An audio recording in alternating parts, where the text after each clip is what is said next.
مجھے بس ایسا ہم سفر چاہیے کہ جب میرا دل سکون کا محتاج ہو تو وہ سینے سے لگا کر سکون دے جائے۔ اور اللہ نے تمہیں ایک دوسرے کے لیے بنایا تاکہ مشکل وقت تم ایک دوسرے کا ساتھ دے سکو، وہ تمہارا اور تم اس کا خیال رکھ سکو۔ سسرال میں ایک عورت کی عزت بڑھانے میں 80% ہاتھ اس کے شوہر صاحب کا ہوتا ہے، جن کو سبھی کو یہ کلیئر کرنا ہوتا ہے جیسے آپ سب کی عزت ہے ویسے ہی میری بیوی کی بھی عزت ہے، اور جو شوہر ایسا نہیں کرتے ہیں ان کی بیگم ہمیشہ دکھ میں ہی رہتی ہیں۔ مرد اور عورت کے اندر حوروں والی صفات ہونی چاہیے جو اپنی بیوی اور اپنے شوہر کے سوا کسی اور کو نہ دیکھے۔ نکاح صرف 4 حروف کا مجموعہ نہیں ہے، نکاح ایک ذمہ داری ہے، ایک عہد ہے، خود سے، اپنے ہمسفر سے، 2 گھروں سے اور اپنے رب سے۔ لحاظ کا رشتہ ہے، احترام کیجیے، اور کیونکہ یہ دنیا کا سب سے پاکیزہ اور نازک رشتہ ہے۔ شادی کا رشتہ 3 باتوں کی وجہ سے مضبوط ہوتا ہے۔ پہلی بات اعتبار، دوسری بات محبت، اور تیسری اور سب سے اہم بات احساس۔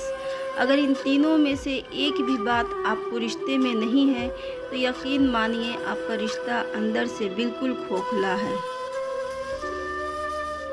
اگر آپس میں نبھا جائے تو دنیا میں سب سے بہترین رشتہ میاں بیوی کا شوہر ہوتا اگر ہے۔ پیار سے ایک نظر بیوی کو دیکھ لے تو بیوی کو پوری دنیا حسین لگتی ہے۔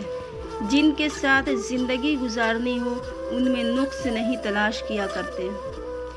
غلطی کرنے پر آپ کو چھوڑ جائے وہ نہیں، غلطی کرنے پر جو آپ کو سمجھے وہی سچا پیار ہے۔ کون کہتا ہے شوق اور ضد صرف ماں باپ ہی پورے کرتے ہیں؟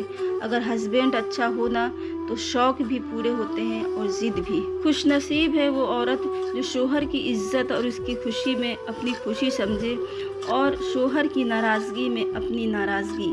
جس عورت سے اس کا شوہر ناراض ہو اس عورت کی نہ کوئی نماز قبول ہوتی ہے اور نہ کوئی نیکی۔ بیوی کو عزت دینے والے مرد عورت کے غلام نہیں ہوتے بلکہ ایسی عظیم ماں کے فرما بردار بیٹے ہوتے ہیں جس نے اپنی اولاد کو عورت کی عزت کرنا سکھایا ہے۔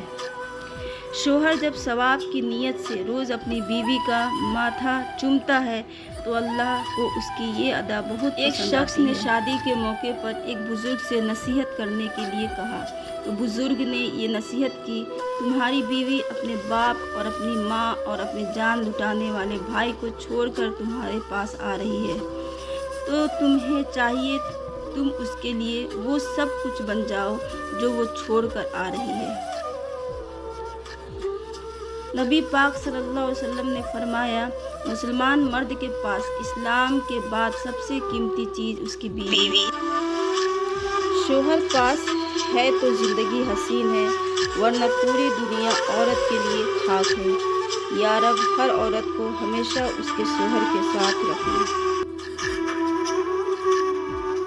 اسلام میں سب سے خوبصورت رشتہ شوہر اور نبی پاک صلی اللہ علیہ وسلم کا فرمان ہے، شوہر کا جسم زخمی ہو جس سے پیپ اور خون بہتا ہو اور عورت اس کے زخمی جسم کو زبان سے چاٹے تب بھی اس کا حق ادا نہیں کر سکتی۔ شوہر اور بیوی کا ایک دوسرے کا جھوٹا کھانے سے محبت زیادہ ہوتی ہے اور یہ سنت